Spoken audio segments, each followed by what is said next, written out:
Hello, friends, and welcome back to Malicious Compliance Stories. You still working there is like the icing on the cake, OP. I hope you smile cheerfully and wave at your old boss every time you see them to rub more salt into the wound. But before we begin, best way to support our channel is to leave comments, like, and subscribe with the turned on bell so you don't miss the new video every single day. Here we go. Please work from home. So I've been at my place of work, very large corporation, for 5 years now, and before I started, I have them the lowdown on my disabilities.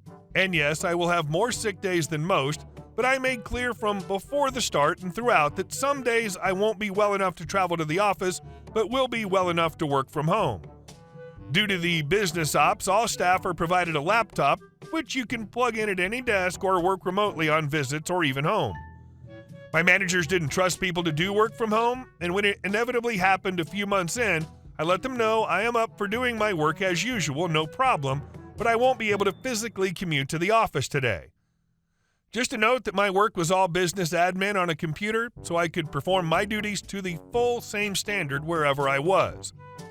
My managers told me if I was not well enough to attend site, then I'm clearly not well enough to work, so I had to take sick day, or else I admit I'm well enough to work and therefore well enough to attend site and get in the car now. They were adamant, despite my explanations proving otherwise, that it was all or nothing. I didn't want to take a sick day, as even though the first X amount were paid, scheme subsidized by the government, you only got so many per year before you didn't get any pay.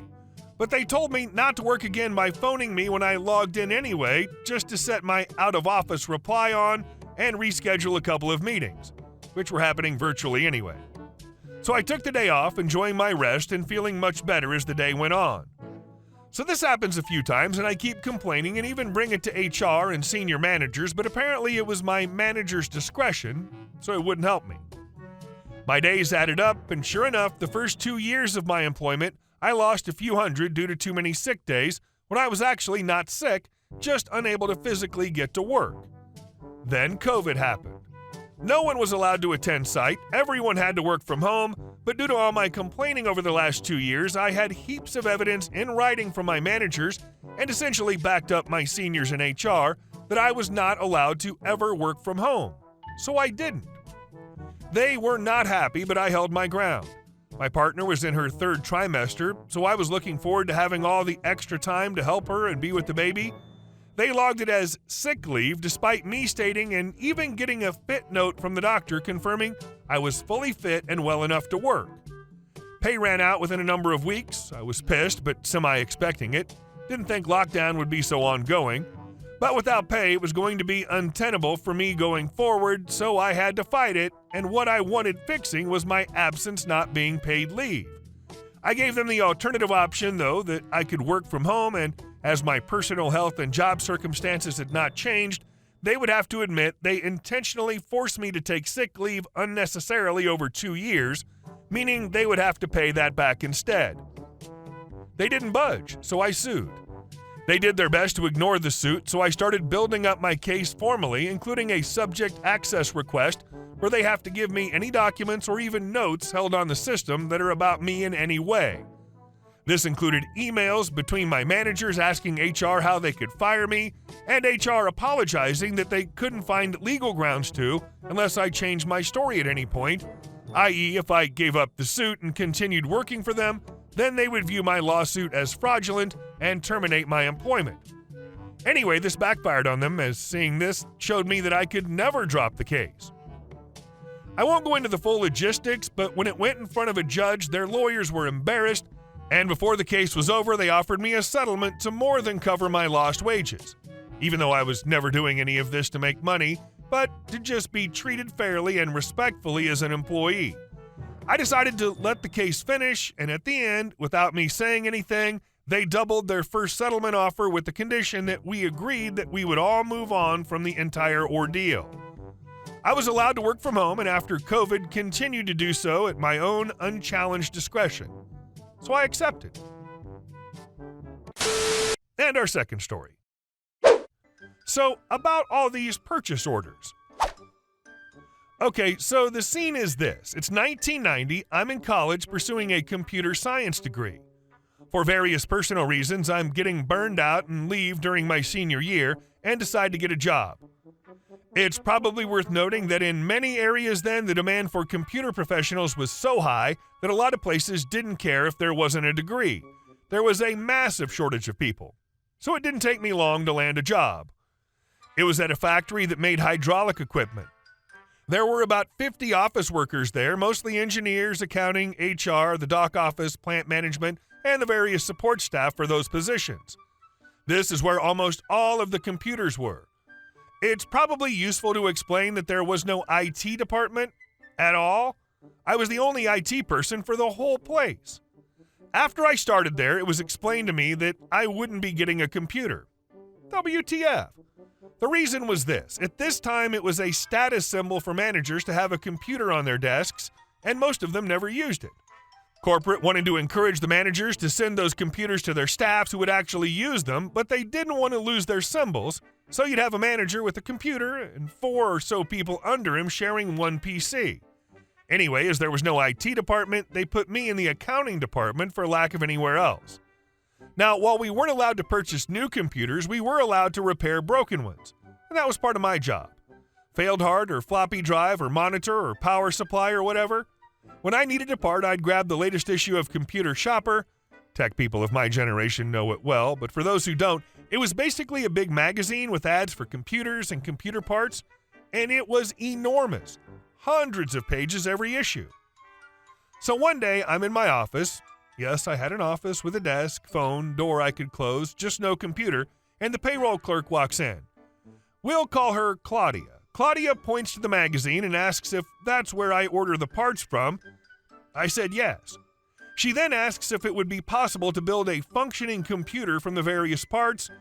I said sure, that's not a big deal. She then asks if any of the components cost more than $250. That immediately got my attention because of the company's purchase order policy. Basically, every manager had the power to authorize any single PO up to $250. Anything more had to go to the plant manager. I sensed she was up to something, but I answered honestly, no, none of them do. She asked me if I could make up a list for her of the parts that would be needed. Maybe she was cooking something up with our boss? Anyway, I said sure, and that afternoon I presented her with the list she was asking for, grouped so that no single purchase cost more than $250. The next day, the accounting manager calls me into his office. He has a stack of paper and says he needs to talk to me about them. I have no idea what he's talking about. I take a look. They are all POs for the equipment I spec'd out with my name as the requester. Claudia didn't put her name on it. She put mine on them and didn't tell me. The boss says, "What's this all about?" So look, if you're still reading this, if you take nothing more away from this story, remember this. Never, ever throw the payroll clerk under the bus. I successfully make my wisdom check and lean full into this fiction. I thought it would be a good idea to have some spare parts on hand in case of a failure so that I can fix it in hours instead of days. The boss looks at the paperwork. Motherboard, case, power supply, memory, monitor, hard drive, floppy drive. That's a lot of stuff. I tell him that if I have a wide selection of parts, I'll be ready for any eventuality. He says, "It seems to me that you could actually construct a new computer out of all this." I say. That's a really good idea. If I do that, I can verify that every part is functional before I need to use it in a repair. He scribbles something on the top of PO and hands the stack back to me. I won't be approving this. You can go. I walk out of his office wondering if I got in trouble until I glance at the stack. What he'd scribbled was, "Nice try, Claudia." He was never fooled. Dropped the stack off on her desk as I went back to mine. A few months later, I got a better job at a place that decided its IT staff would be able to better do their job if they had access to a computer. And our last story. Sudden $2,500 HOA fee. My family bought a nice house in an HOA-controlled neighborhood after we sold our last house and didn't get much money out of it. We looked for a long time for the cheapest, nicest option and ended up buying this house on the other side of the state, basically. First red flag was that to finalize our purchase of the house, we had to send some emails to the HOA, all separately. Each email had us pay a $200 processing fee. Everything was all nice and fine until they suddenly started raising the dues nearly every month to fill their emergency coffers. Okay, that sucked. But now, starting a week ago, they're making everyone in the neighborhood pay $2,500 every year to, again, fill the emergency coffers. It's non-negotiable, and if you don't pay, they will obviously start fining you. What we didn't know until we moved in is that this is a community of retired elderly people with hefty sums of money that can actually afford such fees. Granted, we didn't do a ton of research on HOAs, but this is insane. And now we're going to be at a net loss of money heading towards homelessness. Nobody in our family can get a job, so we have no idea what to do now. Also, for all the money everyone in the neighborhood's dumping on these people, they do next to nothing to help out the neighborhood. They recently filled a giant pothole that was damaging people's cars a few months ago. That pothole had been there for many years, according to our neighbors. They leaf blow nothing for hours a day and mow grass that hasn't even had a chance to grow yet. Addendum. There are 3 people in my family, including me. We decided to sell the house, so we had to hire a lawyer we knew. There may be a transfer/processing fee to change owners, but it's a set one-time fee a new owner pays and shouldn't be based on sale price. They charged us $200 for emails. Again, they certainly can charge processing fees, but that is excessive and concerning. Then there's the dues increase or special assessment with no real backup to show what it's for or why the reserve funds are gone. Turns out our board of directors is playing fast and loose with the money. Obviously, someone is embezzling. When we started digging even deeper, they got scared and just let us go because they were afraid we'd go any further. Hey guys, thank you all for watching the video. I'll see you in the next one.